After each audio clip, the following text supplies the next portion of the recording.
We have here the new American Flyer Legacy SD70ACe. These locomotives are available in both high rail wheel sets and scale wheel sets under different product numbers. The road names offered for these locomotives are Union Pacific Building America. We have 2 powered road numbers and 1 non-powered road number. We also offer 2 road numbers in Kansas City Southern, and they're both powered. Also available is Norfolk Southern, BNSF, and CSX. And in the Union Pacific Heritage schemes, we offer Southern Pacific, Denver and Rio Grande, Chicago and Northwestern, and Missouri Pacific. Once again, we have both high rail and scale wheel set product numbers available. What's interesting about these locomotives is they are equipped with both Lionel Legacy, and they're also enabled to operate with DCC, digital command control. These locomotives will also operate on pure DC. So if you have a layout that is scale S-gauge equipment or S-scale equipment, it will operate on pure DC. The sounds will come on, but you will not have control of horn, bell, any of the user interface sounds or user activated sounds. It will operate on pure DC. If you have DCC, regardless of what system you have, the locomotive will operate with your DCC system and allow you control of all of the features. Smoke, sounds, horn, bell, all of the user interactive activated dialogues in the locomotive, coil couplers, etc. If you operate on pure AC with no command signal, the locomotive will operate in a pure AC conventional environment, as well as any environment that has a TMCC or a legacy signal. So the locomotive can auto-detect what mode of operation it's going to operate in based upon either the sine wave or the command signals that are or are not present on the track. Out of the package, you will receive the locomotive, the owner's manual, 4 replacement traction tires, all of the necessary hardware to add scale Katy couplers to the pilots, if you so choose to, smoke fluid pipette, and the smoke fluid funnel. What's interesting about these SD70s are the pilots are fixed to the frame, and they pivot independently of the trucks. This allows for a more scale-like appearance and operation on tighter diameter curves. The locomotives feature a die-cast pilot, die-cast trucks, and side frames and fuel tank. Has a plastic body, a stamped metal frame, dual vertical can motors, a fan-driven smoke unit, directional lighting, as well as ditch lights that only come on while the locomotive is moving in the forward direction and oscillate when the horn is activated. The American Flyer SD70ACes are equipped with a couple of switches that are important to point out. These switches are located underneath the rear radiator hatch, and the hatch can be removed by pulling straight up. The switches inside the locomotive are as follows. We have the program run switch.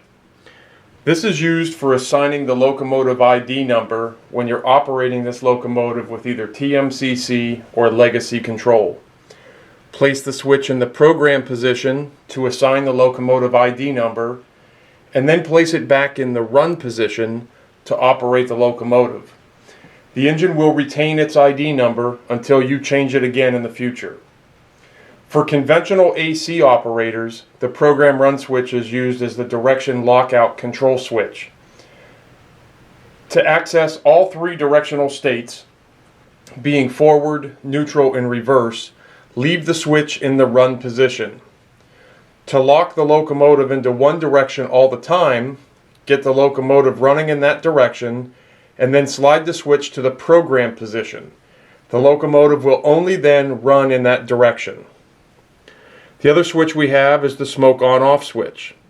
In the SMK position, the fan-driven smoke unit is on and can be controlled on and off using the legacy or TMCC remote. In the no SMK position, the smoke unit is disabled and cannot be controlled with the remote at all. Finally, we have the volume potentiometer, which is the master volume control for the locomotive. Adjusting this potentiometer up and down will raise and lower the overall sounds of the locomotive, including horn and bell. Now remember, if you're operating in pure DC, strictly DC conventional operation, the smoke unit will automatically be disabled regardless of the position of the switch. The prime mover sounds will play automatically, but you will not have control over any user-activated dialogues or sequences. If you're operating in DCC, the smoke on-off switch still applies. If you place the switch in the no SMK position, the smoke unit will be disabled and you cannot control it from the DCC controller. If the smoke on-off switch is in the SMK position, you will be able to toggle the smoke unit on and off from your DCC handheld control. Now, before we place our locomotive on the track and run it through its paces, it's a good idea to perform a little preventive maintenance and pre-lubricate the locomotive. This is done by using an oil applicator with a needle tip. And simply place a drop of oil on the axle where it goes through the bearing block on the truck. You want to do this for each and every axle on the truck on each side.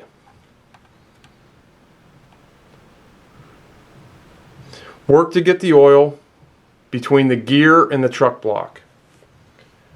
These locomotives feature pickup from both wheel sets on 2-rail power. So the left side and the right side both pick up power to the electronics internally. Once you have completed putting the oil on the axles, it's a good idea to just go ahead and rotate these wheels by hand to work that oil in. You are able to rotate the wheels in both directions using just your fingers. Now, before we place our locomotive on the track, we need to make sure that we assign the correct ID number to the remote and set up all of the features within the engine menu. Our legacy SD70 cab number is 8348. So using our numbering convention of the last 2 digits of the road number, we're going to call this locomotive engine 48. So on our legacy remote, we'll press engine 48. To access the engine menu screen, we press the info button in the upper right hand corner. Because this locomotive does not include an engine memory module, we have to set these processes up manually. So if you'd like to assign a name, this is the proper screen to do it in. Press the button under name to access the alphabet screen. Using the red thumb wheel, you can scroll through to the letter you wish to choose. So for our case, on our UP-SD70, we'll highlight U and press the button under Add. We'll go back to P, press Add. We need a space, so we'll go over to the space icon, press the button under Add. Scroll over to S, again with Add. Back to D, press Add. For numbers, we'll simply use the numeric touchpad and press 70, and then scroll over to A for Add, C, E, and now before we go to the next screen, we need to go back to that blank space. Once we get to the blank space, we can press the next key. At this point, we can add the 4-digit road number. Again, our cab number is 8348, so we'll enter that using the touchpad. Now we press the button under Set. The road number and the road name have been set. To get to the next screen, we press the scroll button. This is our type. Using the button under the down arrow key, we want to press that once.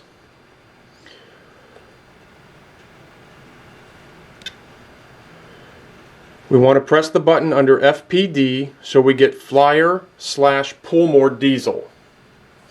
Pressing the scroll button will take us to the next tab. We want to make sure that Legacy mode is selected. Pressing scroll again will confirm that our sounds are set to Legacy Rail Sounds. To exit the engine menu screen, simply press the info button in the upper right hand corner. You'll notice the engine road number appears momentarily and our name is at the top of the screen. The icons on the touchpad are as follows. We have volume up, crew talk, manual RPMs up, volume down. The black circle is engine shutdown. When you turn the red wheel and begin the locomotive moving, that will turn into a black triangle. Pressing that while the engine is underway will activate the emergency stop dialog. We have manual RPMs down, tower comm, smoke off, smoke on, ditch lights on, ditch lights off. Turning the ditch lights off will simply stop the ditch lights from oscillating when you blow the horn. The circle R is engine reset. Then you have Rule 17 lighting enabled and Rule 17 lighting off. Rule 17 lighting simply means that when the locomotive is at idle, the headlights will be at half brightness, and when the locomotive is moving, the headlights will be at full brightness. To access the engine speed menu, simply press the speed bar one time, and the icons on our touchpad change. We have our 6 preset railroad speeds, tower comm, smoke off, smoke on. This is a bar graph that's directly representative of the laboring that the locomotive will make when it's moving. Pressing the EFX button up will raise that bar graph, and across the top of our display screen will say labor increase. Pressing the down arrow effects button will lower the bar graph, and across the top of our display screen it says labor decrease. This is simply the amount of effort that the sounds make when pulling a load. Finally, the 1 in the circle is roll speed. That is the very first speed step that the locomotive will achieve and maintain regardless of track conditions or load. To get back to the engine menu or the regular touchpad icons, simply press the aux1 key and the icons change specific to that locomotive. Before we get our American Flyer Legacy SD70 underway, there's 2 things we need to do first.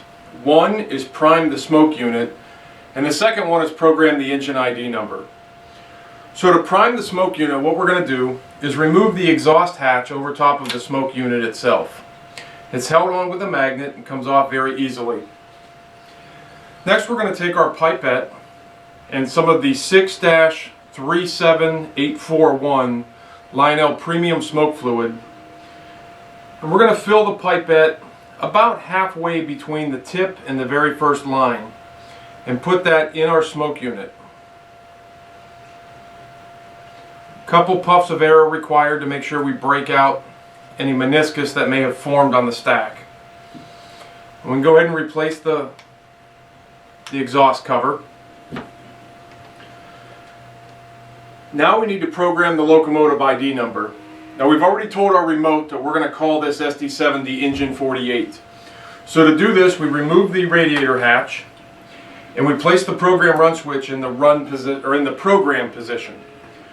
With the switch in the program position, we can apply power. Now you'll notice track power is on now, but no lights on the locomotive are on at all, and this is normal. So using our Legacy remote, we're going to press engine 4-8 and the set button at the bottom. The horn tells us that it has taken the command. We can go ahead and put the program run switch back in the run position, make sure our smoke switch is in the SMK position, and replace the radiator hatch. I'm going to go ahead and cycle power for just a moment so that I can show you that when you first power up, track power is now applied. There's nothing illuminated on the locomotive. When you're operating with TMCC or Legacy, this is normal. No cab light, no headlights, no sounds, no smoke, nothing. The locomotive will remain in this state until you address it. So we're going to press engine 48, and we're going to press the aux 1 key to get the sounds to come on.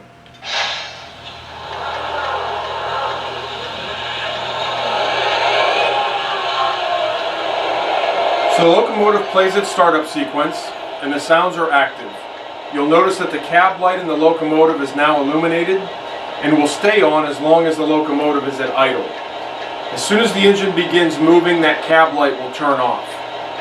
I'll go ahead and play a couple of the sounds. You can get a feel for what these things sound like. Here's the bell.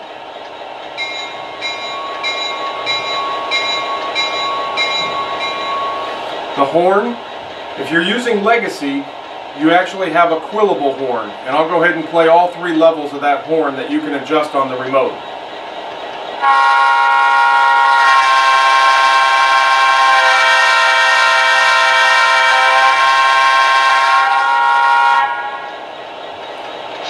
Tower comm. Dispatcher here, please hold. Over. Okay, understood. Out. Crew talk. Dispatcher, trying to hold our schedule. Can I move? Over. Roger, your track is clear. Dispatcher, over. Go ahead and turn the Thank you, sir. Great boards. Go ahead and turn the smoke unit on. With Legacy, there's 3 levels to smoke: low, medium, and high. I've just set it to high, and you'll notice it only takes a few seconds for the smoke to begin being produced. Now I'm going to go ahead and turn the throttle and get the engine underway. The cab light goes off and the ditch lights come on. Now when the ditch lights are on and I blow the horn, those ditch lights will oscillate.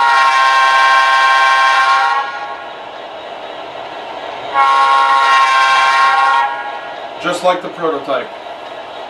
As I increase speed, I will eventually begin to produce more smoke out of the locomotive.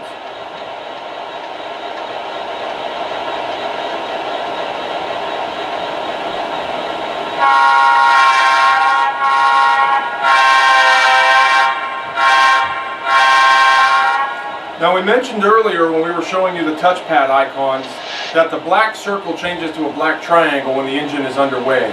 I'm going to go ahead and hit that black triangle so you can hear the emergency stop dialogue that plays. Dispatcher here, emergency stop. Emergency stop acknowledged. Brakes on. So as the operator, you are responsible for slowing the train down and stopping it. And I'm going to go ahead and use the brake button. Alright, we're good, dispatcher. All in one piece. Standing by. Over. Thank you, sir. Dispatcher out. And that's the emergency stop dialogue. Now you'll notice when the locomotive comes to a stop, the amount of smoke coming out of the stack drops significantly. This is by design. So please, whatever you do, don't think your smoke unit is foiled because your locomotive is sitting at idle and not producing as much smoke as it does when it's underway. A couple of the other cool features on these Legacy SD70s is the coil couplers. Using the F or R coupler button on the Legacy remote, I can fire the front coupler anywhere on the track. And I get a coupler release sound with it. Same thing on the rear coupler. When I press the direction button, my front headlights turn off and my rear headlights turn on. The direction again. You'll notice that the ditch lights stay off when the locomotive is at idle. I'll go ahead and turn the throttle, get the engine moving, the cab light will turn off, the ditch lights will turn on. This is the desired operation. These engines are equipped with something called sequence control. What sequence control is a series of throttle activated dialogues, meaning that when you're in sequence control mode and you turn the throttle, the locomotive will in turn give some type of dialogue. Could be crew talk, tower comm, could be the bell turns on automatically, random grade crossing horn sequence, etc. There's quite a lot to it.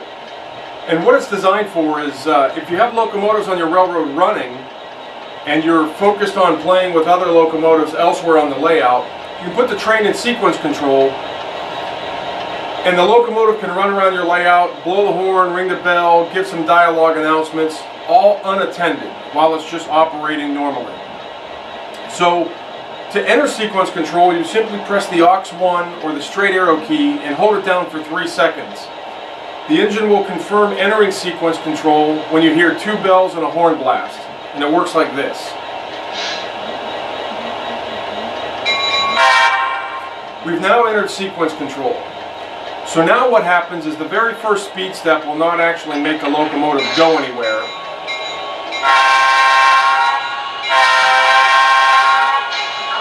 are rolling, dispatcher. Over. Affirmative. Keep rolling. It's not until I get to speed step 2 that the locomotive begins moving. The bell will stay on until I reach a preset speed. And now you still have control of the sound, so if you wish to turn the bell off or blow the horn, you can, but the locomotive will do all of this manually, or automatically rather, as the engine is running. So I'm going to go ahead and make a quick change to the throttle so you can hear some of the sequences that play.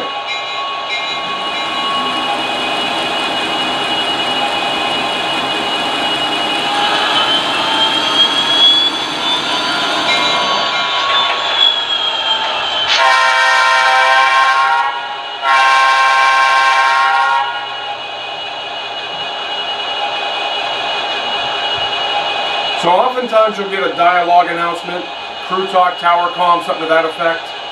Apparently I turned the throttle too much where it stopped. So something interactive to play around with, add a little more play value to your locomotive. To exit sequence control, you simply press the aux1 or straight arrow key and then the engine reset button on the touchpad. The horn tells you that you've left sequence control and you're back to manual control. And the one last thing that we can do with this locomotive that's pretty slick is if we press and hold the reset button on the touchpad, we can actually add fuel to the fuel tank. And this is the dialogue that you get. Fill her up!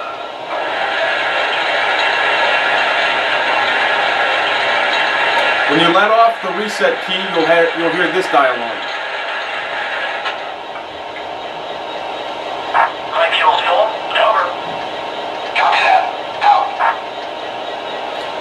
So now that the locomotive is at idle, I'm going to go ahead and hit that black circle in the middle of the touchpad, and it'll play the shutdown sequence for you. See you tomorrow, dispatcher. We're going to be out. Now once you do the shutdown sequence, you'll notice that the cab light turns off, the smoke unit turns off, and the locomotive is effectively back to the state where it was when you first applied power. And this is normal. Now remember, these legacy SD70s are equipped with Lionel Legacy control. They will respond to TMCC control. They will respond in conventional AC operation. They'll work in conventional DC operation using a pure sine wave. And they'll also work with DCC, digital command control. For more information on how the digital command control works, we recommend that you consult the Lionel owner manual that comes with this locomotive.